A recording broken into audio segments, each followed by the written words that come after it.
We're now going to take a look at the exchange of materials between blood and body cells. This is done by capillaries, which are actually very well adapted for this function. Capillaries have walls that are only 1 cell thick. This can make sure that anything that goes into or out of the capillaries only needs to travel a short distance. Also, there are numerous branches of capillaries, so this can help increase the surface area for diffusion.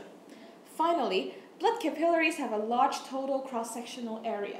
This can make sure that the blood flow inside capillaries is very slow, so this can allow more time for the exchange of materials.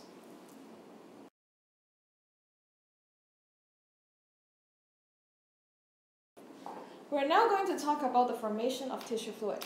As you can see in the diagram, we've got some body cells and the capillary bed. This side is the side of the arteriole, while this side is where it branches into the veins. Now, on the arterial end of the capillary bed, because the blood pressure inside the capillaries is higher than the pressure of the fluid outside. Because of this, some components of the plasma will be squeezed out from the capillary wall. So together, when they come out, we call this tissue fluid. It's the fluid that is bathing the body cells.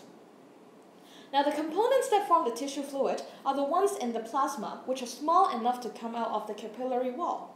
So they may include water, glucose, and amino acids.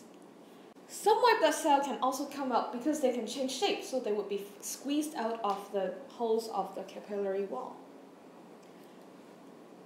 Now next, on the venule side, what happens is this. Because the plasma proteins are too big to come out, so they stay in the blood the whole time.